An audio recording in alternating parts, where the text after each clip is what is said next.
Kita tengok berita ni. Hamzah kah yang naik jet peribadi beli wakil rakyat Sabah?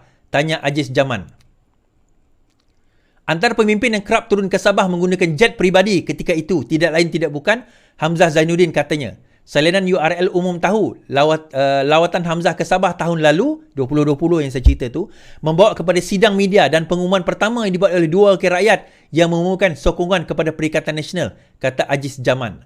Bekas Timbalan Menteri Dalam Negeri Muhammad Aziz Zaman bertanya, adakah Hamzah Zainuddin yang dimasukkan oleh Abdul Hamid Bagor pergi ke Sabah dengan pesawat peribadi dan merasuah wakil rakyat untuk lompat parti? Baik, saya tambah lagi.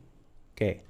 Ini jawapan Hamzah tentang perkara itu 2020 bila ada orang persoalkan. Dia pergi ke Sabah tu tujuan apa? Sebab lepas dia sampai Sabah tu, dua orang ahli Dewan Undangan Negeri Sabah yang sokong Syafiq Abdal lepas tu lompat parti, tuan-tuan. Okay, kita baca. Slow lah pula.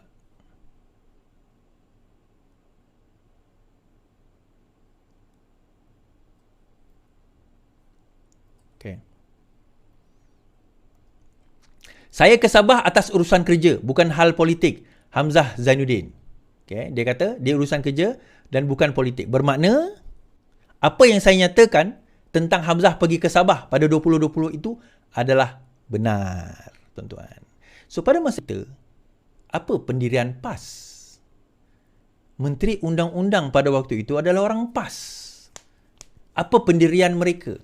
Nah, cerita 500 juta, 300 juta itu apa yang dispekulatkan. Tetapi peristiwa tersebut sebenarnya membawa kita berfikir, kenapa Razi Jidin tu koyak? Kan? Punyalah macam-macam dia maki Datuk Seri Anwar Ibrahim, peliwat ni, bebaskan reformatik, macam-macam dia maki. Tapi Anwar Ibrahim petik satu je. Engkau orang pun buat benda yang sama lah. Ini sistem yang korang buat. Kamu yang buat benda yang sama. Terus dia koyak tu. Tarik balik. Koyak tuan. Kenapa? Cerita tadi tu. Kalau kena tu tuan-tuan. Dalam masa yang sama, dana tersebut, kita cerita tentang dana.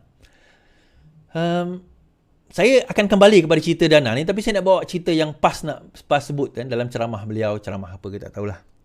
Ini perling kot. PAS kata, bukan ini negara yang kita idamkan, kata PAS. PAS kata ini bukan negara yang diidamkan. PAS menganggap apa yang berlaku pada kes Presiden UMNO Ahmad Zaid Hamidi menunjukkan Malaysia ketika ini bukanlah negara yang kita idamkan. Naib Presiden PAS Idris Ahmad berkata, dalam tempoh 9 bulan sejak PRU, pelbagai langkah diambil parti kerajaan yang dianggap menyucikan PH dan UMNO. Apa yang berlaku? Dakwa Idris merupakan kejayaan besar dalam kerajaan politik parti-parti terbabit ketika kes Ahmad Zaid sudah dibuktikan wujud prima facie. Rakyat perlu tahu bahawa keputusan menarik balik pendakwaan adalah keputusan pihak pendakwaan, bukan pihak mahkamah. Apabila pihak pendakwa gugurkan pendakwaan, maka mahkamah tidak pilihan selain melepaskannya, katanya. Jadi dia menggunakan hujah bahawa, nampak sangat ada campur tangan kerajaan. Kerana apa? Yang menggugurkan bukan mahkamah. Yang menggugurkan adalah hakim. Kan? Hakim yang menggugurkan. So, apa beza dengan kes Muhyiddin Yassin? Hakim juga yang menggugurkan. Atas bukan permintaan, memang bukan permintaan daripada peguam negara, tetapi peguam negara yang defektif. Baik. Itu contoh tu tak bagus. Saya kata, mana ada? Kan? Negara ini bukan negara yang dipilih oleh PAS. Baik, kita tengok negara yang diperintah oleh PAS. Saya tunjukkan negara yang diperintah oleh PAS. Kalau tuan-tuan ingat, kes Musa Aman. Okay? Kes Musa Aman bebas 46 pertuduhan. Pada tahun 2020 Jun, Mahkamah Tinggi hari ini membebas dan membebaskan bekas Ketua Menteri Sabah Tan Sri Musa Aman daripada semua 46 pertuduhan rasuah dan pengubalan wang haram berhubung kontrak konsesi balak. Hakim Muhammad Hussein membuat keputusan setelah beliau diberitahu oleh Timbalan Pendakwa Raya bahawa pihak pendakwa raya menarik balik semua tuduhan terhadap Musa. Dia tarik balik, tak masuk mahkamah lagi tuan-tuan. Yang tu dah ada masuk mahkamah, dah ada prima facie. Yang ni tak masuk mahkamah lagi, tarik balik. Kan? Pendakwaan itu dibuat pada bila tuan-tuan? 2018. Musa Aman didakwa atas tuduhan rasuah di Mahkamah Session Kuala Lumpur hari ini pada 5 November 2018. Kemudian apa yang berlaku pada Jun 2020, terus Musa Aman dibebaskan. Pada tahun itu siapa yang memerintah? Pada tahun 2020 siapa yang memerintah? Siapakah Menteri Undang-Undang pada waktu itu tuan-tuan? Siapakah Menteri Undang-Undang pada waktu itu? Saya nak tanya.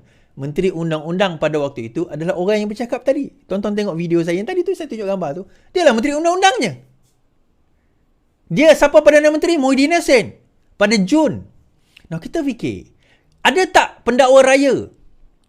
Kan? Ada tak pendakwa raya membuat sebarang penjelasan tentang pembebasan tersebut?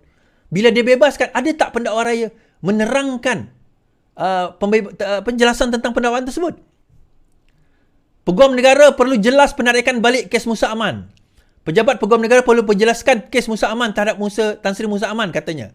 Majlis Setiausaha Pakatan Harapan dalam satu kenyataan bersama, ia perlu kerana bakal mencerminkan wajah sebenar pentadbiran yang ada pada hari ini. Jawapan mudahnya, tak ada pun. Kerajaan PN tidak pernah menjelaskan kenapa kes Musa Aman 46 kes ditarik balik dan tak masuk dalam perhakiman pun, tak masuk langsung. Tak masuk langsung, tuan-tuan. Tak ada. Kemudian, bukan setakat dia tak masuk. Bukan setakat, kurang-kurang tuan-tuan, saya nak cerita lah. Kes Zahid Hamidi ni, Peguam Negara rayu. Peguam Negara tak rayu. Kes Muhyiddin Yassin, Peguam Negara rayu. Cuba rayu. Tetapi kes ini, Peguam Negara tak rayu, tuan-tuan. Dalam kes Musa Aman, Jabatan Peguam Negara tidak rayu pembebasan Aman, Julai 2020. Pembebasan Musa Aman, tidak dirayu. Kan? Tidak dirayu pun. Jabatan Peguam Negara memutuskan untuk tidak membuat rayuan terhadap pembebasan sepenuhnya kes Musa Aman, Tan Sri Musa Aman yang diputuskan oleh mahkamah.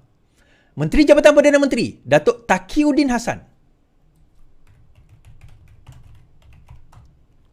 Taqiyuddin Hassan, tuan-tuan. Ni siapa Taqiyuddin Hassan ni? Tuan-tuan tengok sini. Ini siapa? Ini orang parti mana, tuan-tuan? Taqiyuddin Hassan ni?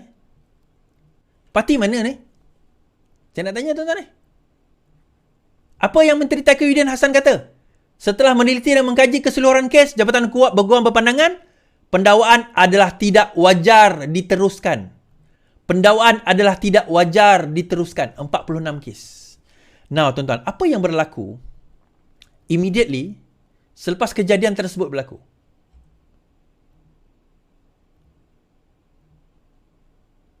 Apa yang berlaku, tuan-tuan? Tuan-tuan tahu tak apa yang berlaku selepas itu? Sebaik saja Musa Aman dibebaskan, Hamzah Zainuddin pergi ke Sabah. Kemudian Syafiq Abdal menyatakan bahawa sekarang ini ada orang cubaan untuk membeli ahli parlimen dan juga ahli Dewan Undangan Negeri Sabah. Dan kemudian pada bulan Julai, Musa Aman buat SD, akuan bersumpah, mengatakan dia ada majoriti. Tak lama lepas itu, Syafiq Abdal terus bubarkan Dewan Undangan Negeri, berlaku pilihan raya negeri di Sabah pada September 2020. Selepas kejadian ini. Now, saya ada terima WhatsApp. WhatsApp ni berlegar dekat apa orang kata, dekat media sosial di WhatsApp di ni. Saya bacalah. Saya tak kata benar, saya tak kata tidak, tapi tuan-tuan nilai sendiri. Now, setakat ini, okay, kes tersebut berbeza dengan cerita-cerita, tak payah cerita kes Zahid detail, tapi kita cerita kes ini detail. Secara setakat ini, apa yang berlaku dalam kes tersebut adalah wang tersebut telah berjaya. Pertama, Rafiq itu sendiri. Should I tell the story? Saya cerita jelas sikit. Rafiq itu sendiri mengatakan dalam penghakiman bahawa dia diberikan dana sebanyak 250,000. Total dana 1 juta. Total dana yang dikeluarkan pada akaun 21 adalah 1 juta. Now, 1 juta itu dibagikan kepada beberapa portion. Antaranya 250,000 yang Rafiq dapat.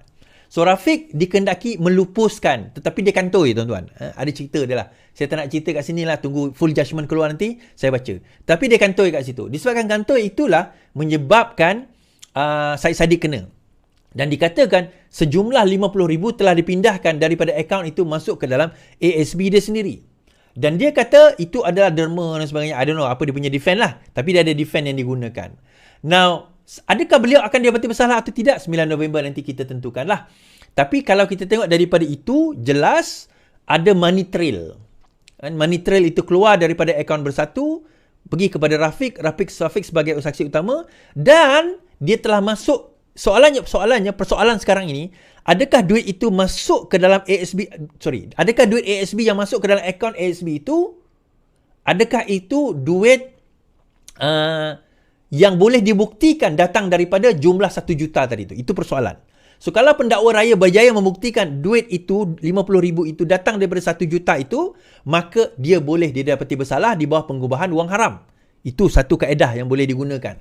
Now, yang itu adalah chain yang di mana kes Zahid 2022 tak berjaya dibuktikan oleh pendakwa. So kita akan tengok nanti sama ada boleh dibuktikan atau tidak. Now, what happen kalau sekiranya dia didapati bersalah? Now, seseorang ahli parlimen akan gugur jawatan ahli parlimennya sekiranya dia didenda melebihi RM2,000, bermakna RM2,001, atau dia penjara lebih daripada setahun. 1 tahun ke atas, maka atau kedua-duanya sekali, maka jatuhlah dia sebagai ahli parlimen. So katakanlah tiba-tiba dia didapati bersalah.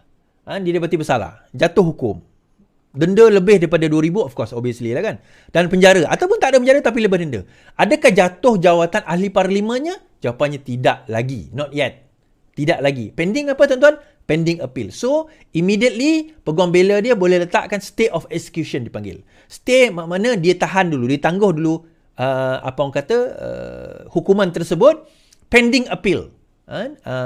Menunggu kepada rayuan yang akan dikemukakan di mahkamah lebih tinggi, maka proses itu akan berlaku beberapa tahun sehinggalah mahkamah terakhir, kalau mahkamah tinggi, dia mahkamah terakhir, mahkamah persekutuan memutuskan dia tetap bersalah, maka di situ barulah jatuh. Itu pun mengambil masa saya rasa 5 tahun lagi kot. Bukti dia, tuan-tuan tengok sendiri